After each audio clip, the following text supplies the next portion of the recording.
Welcome to If This Bar Could Talk and our limited series on cocktail modifiers. Alchedemics.com defines a cocktail modifier as a cocktail ingredient, usually alcoholic and typically fortified wine or a liqueur, that both softens the base spirit and adds flavor to the drink.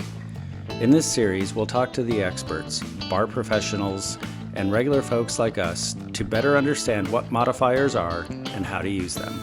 Next up, Ancho Reyes. Hi, my name is Mary Palac, and I am the brand ambassador for our Mexican spirits portfolio for Campari. Wonderful. Thanks for doing this, Mary. We really appreciate it. Yeah, of course. Can you tell our listeners, what is Ancho Reyes? Yeah, it's really interesting. A lot of people don't know what Ancho Reyes is, but its shortest definition, it's a spiced chili liqueur. It's actually based on an old 1920s family recipe from a prominent family in Puebla called the Reyes family. And they would make this style of liqueur called a menjurje. And menjurje just roughly translates to elixir or concoction. And if you were to go to any like central market in like Puebla or Oaxaca, you might find a stall that had all these like multicolored glass bottles, and they'd all be different types of menjurjes or different home infusions and liqueurs, etc. And if you were a family from Puebla in the 1920s and you wanted to use maybe a local ingredient, you might turn to, say, poblano chilies. And when poblano chilies are dried, they become ancho chilies. A lot of people don't know that chilies usually have two different names, a fresh name and then also a dry name. So we use, for the original, we use the Ancho chili. We have two different types of Ancho Reyes. We have the original, we have the verde, and they both come from the same plant, the poblano chili plant. And we source from local farmers in Puebla, something we're really proud to. We work with really amazing suppliers in Puebla that have been growing chilies for generations. We harvest in two different seasons to produce the two different products. So for the verde, which just translates to green, we actually harvest a little bit earlier, like late summer, around July, August, when the poblano chilies are fully grown, but still super green. And then for the Ancho Reyes original, we harvest a little bit later, early fall, around like August, September. And at that point, the chilies have become super sweet and red. And then we process the chilies a little bit differently to produce each liqueur. Very interesting. So this recipe has been around since 1920s? Yeah, so it was based on a kind of just like a family recipe that was verbalized. The man who created it, Ivan Saldana, he's amazing with Mexican spirits in general. And he had heard the recipe from a friend who was talking about how his family used to make this chili liqueur from dried ancho chilies. And that inspired him to kind of replicate and recreate that recipe in a modern way. And now it's become this really amazing liqueur that's really fun to use in any kind of cocktail, really. Well, what was its traditional use? Did they just drink it neat, or what was it used for originally? You know, I think that there's like for menjurjes in general, and I think this is true of a lot of cultures in the world. I know for me being Filipino, there's some type of liqueur like this where your family would just take a high proof alcohol, infuse it with some herbs and botanicals, and that'd be kind of like your catch-all. It'd be like medicine, it'd be seasoning, it could be used for cocktails, what have you, and it could have been used more as like a cordial than anything back then.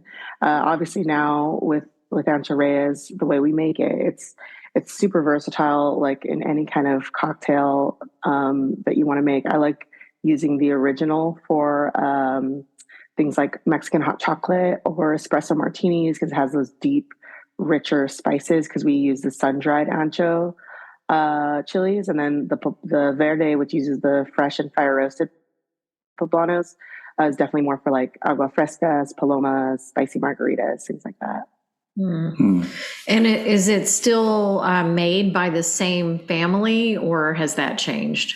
No, that's changed. This is kind of that recipe was just kind of verbalized to our creator Ivan, and he replicated that recipe kind of with his vision of what it could have tasted like. I see. Because there was no like written record of the recipe. It was kind of just like passed down and to this family friend.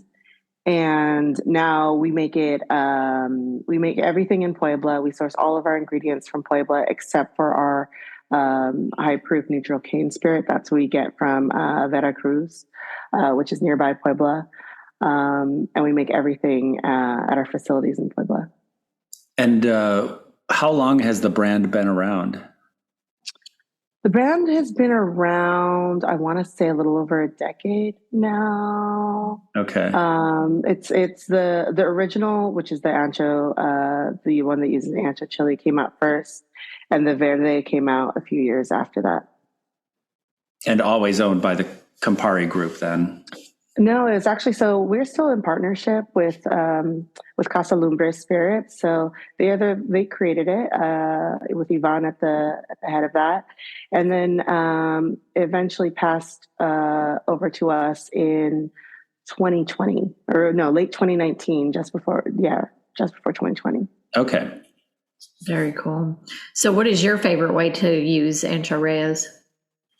Well, they're both so different and both so versatile. Like for me, for the verde, I love using it in anything kind of herbal and refreshing. So I would put it in like a sangrita, which is like kind of a sweet and savory juice that you usually serve with tequila, but I would make it with like green chilies and things like that. And then for the Ancho Original, I love it with like deeper spirits and deeper flavors like coffee. So I actually really love it in an espresso martini. Okay. That sounds good. So to your knowledge, is it used in cooking at all? All the time. It's so funny that you say that. Every time I do a lot of staff trainings all across the country, and if a chef gets their hands on this, they instantly start talking about, for both of them too. I see the Ancho Original more often in like confectionery, desserts, caramel, chocolate sauces, and things like that. And then I'll see the verde sometimes in like savory sauces. They both work so well in culinary applications. I can see that. That's interesting. I like that. So Mary, is there anything else you think our listeners should know about Ancho Reyes? I think that they're really beautiful ingredients to play with. Be careful; they are as strong as a bottled tequila, but they impart such rich chili flavor. And they're an easy hit to spice up your margarita, but even more, they're just fun to play with and put into any kind of cocktail. Awesome. Well, Mary, thank you so much for speaking with us today. We really appreciate it. And we love learning more about Ancho Reyes. We'll have to experiment with it in cooking now. Yeah. Absolutely. Thanks for having me. Thank you. Have a great day. Thanks. Thanks, you too. And now we will hear from a professional bartender about how they use Ancho Reyes in a cocktail. Welcome back to the podcast, Sarah Oppelt. Hi, Blair, Leanne. Thanks for having me. I'm Sarah Oppelt, and I tend bar at the Alibi Bourbon and Cocktail Lounge in the Short North, in Columbus, Ohio. And we are a bourbon bar, but like our main draw is our craft cocktail menu. Bourbon is also like the other half of the wall, but what I take the most pride in is our cocktail program. And I think I first became familiar with Ancho, I want to say actually right before COVID, when I worked at Sidebar, and I worked really closely with Alex Eiler, Greg Burnett, Katie Susel, and they were kind of my craft mentors, alongside Chris Senni and Kate Kalinowski. That they were kind of like the village that brought me up. I was messing around with Ancho for Espelon cocktail fights, and this was right before shutdown, so this was when 2020 was going to be the year, well, at least for me. And I wanted to do something savory I wanted to channel Verde and maybe like, a little bit of heat and pepper. Then, COVID happened, the cocktail competition didn't happen. But it stayed in the forefront of my mind. And then at Alibi, we really go on to do like diverse cocktails. We have our crowd pleasers, our, approachable sweet, I hate the taste of alcohol drinks. And then you have your bitter, stirred, spirit forward. I've had a rough day, or I'm celebrating a big thing, or I got ghosted drink. That part of the menu. And then, I don't know, I think just something I like to do is the weird shit, is what Michael Harvey always says, who is my supreme sensei in everything. And so I fell madly in love. Like, it was a flirtation with Ancho Reyes and Verde before. And then this summer I fell madly in love. I had a creative dry spell for about a year, and I was having a really hard time writing recipes. Nothing excited me. I couldn't come up with anything. And we needed a couple more drinks on the menu. And one day, and Harvey, our summer menu happened during a big transition in staffing and operations. So he said, I want shelf ready ingredients, please, like nothing weird. And I was like, but I want to make a syrup and he was like, next menu, I promise. Just, can you throw something together? I need something weird. And I was like, okay. And so I just thought it'd be really fun to do like a smoky, spicy cocktail. And I knew the bananas were kind of indicative of like summer flavors, bright, refreshing.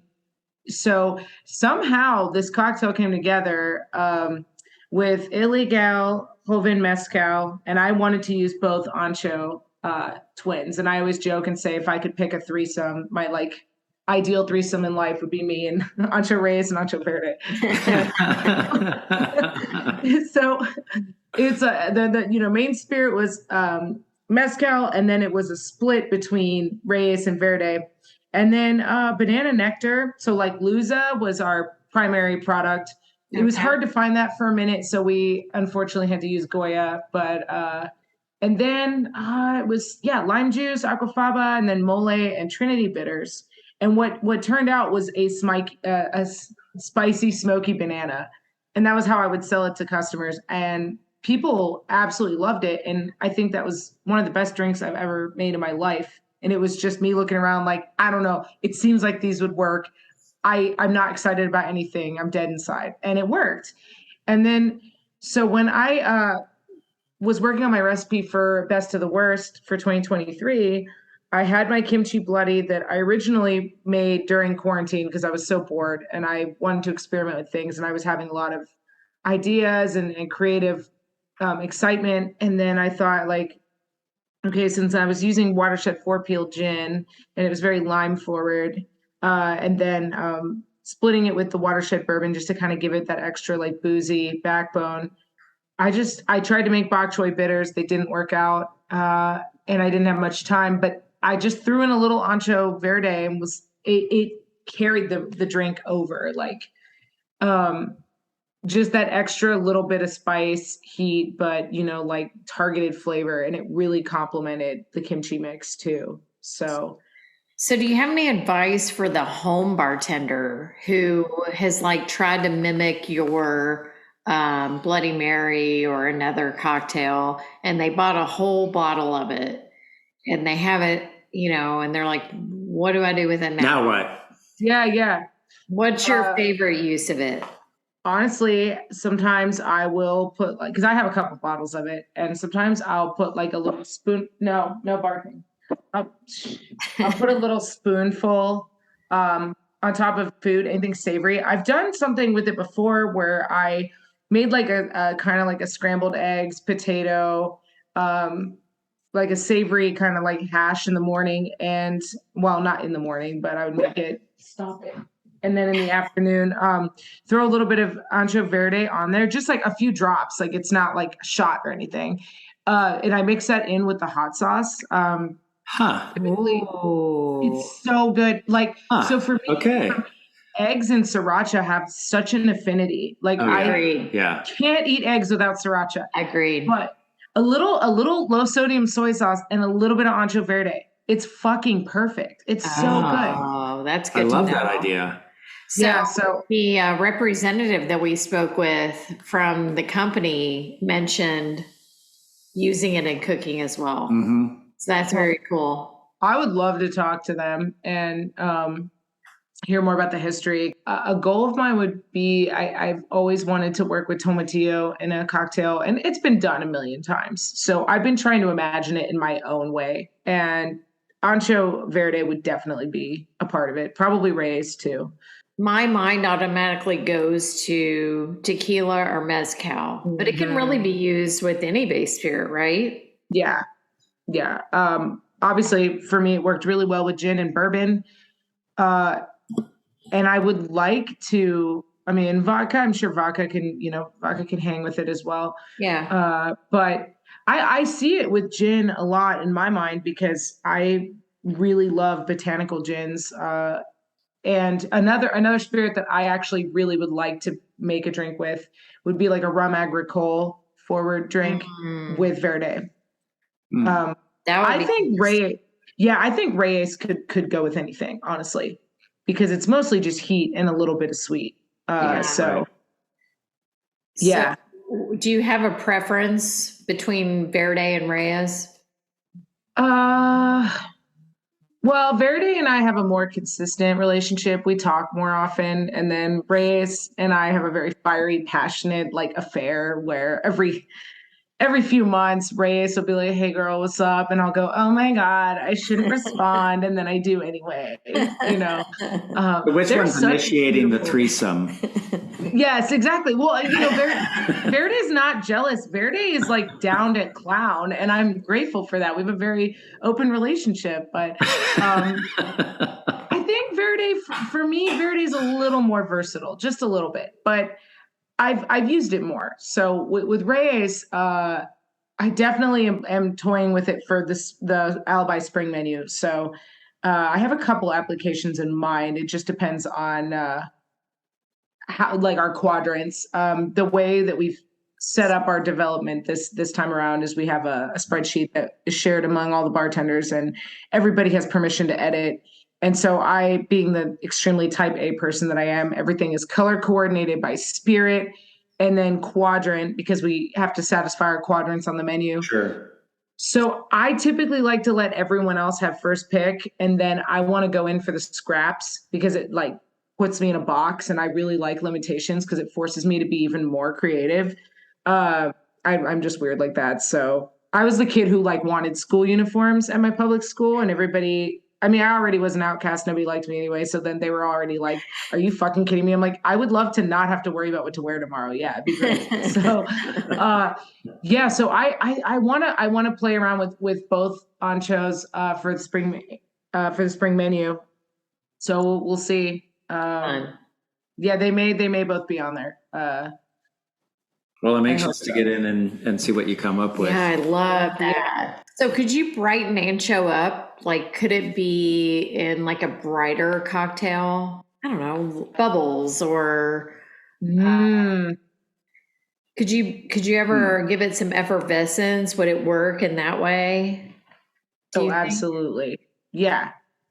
Now you're getting me really excited because this is an excellent idea. I think it would be lovely. So Riley Robson, who is one of my like closest friends and one of my co-tenders at Alibi, her drink, the Mayor's Wife, that's on this current menu. It's a mezcal and cranberry reduction shrub highball. And it's one of the best cocktails I've ever had in my life. It's my favorite. I absolutely adore that drink. And so when you're saying Ancho Verde or Reyes, I could totally see that specifically because of her genius behind that shrub. Because it is a reduction by a third and then white vinegar. And every shrub I've ever made had apple cider vinegar. It just, I never could see myself using white. I think I was just afraid to take the risk. Yeah. But she did it. And it is so fucking perfect. And there's a very subtle amount of Giffard vanilla in there, but you wouldn't really see or detect except you can smell it. Outstanding. And I could totally see that working, that type of formula working with either or both Ancho. I think that would be amazing. Yeah. Very cool. Love that. Well, I cannot wait to see what you come up with now that you have some inspiration. And we really love your passion for Ancho Reyes and Verde. Thanks for telling us more about it. Yeah, we really appreciate that. it. Well, Sarah, thank you so much for talking to us about Ancho Reyes and Verde. We really appreciate it. I know that our listeners are going to appreciate knowing how to use that bottle that they have in their back bar. So and knowing why to grab it off the liquor store shelf. Yeah. Oh, I hope so. It's lovely, and there's so much potential for it. I think anybody can imagine something great with either product. Thank you for having me. Cheers. Cheers to y'all. Listeners, please rate, review, and subscribe wherever you get your podcasts. Check us out on Facebook and Instagram at Seabus Craft Cocktail Tour. Visit our website at columbuscraftcocktailtour.com for cocktail tour dates, women and whiskey tastings, special events, merchandise, and if you're looking for a gift for that special person in your life, get them a gift card to our cocktail tour. Thank you to the biographer for our original music. And please remember to drink responsibly and be cocktail curious. Cheers.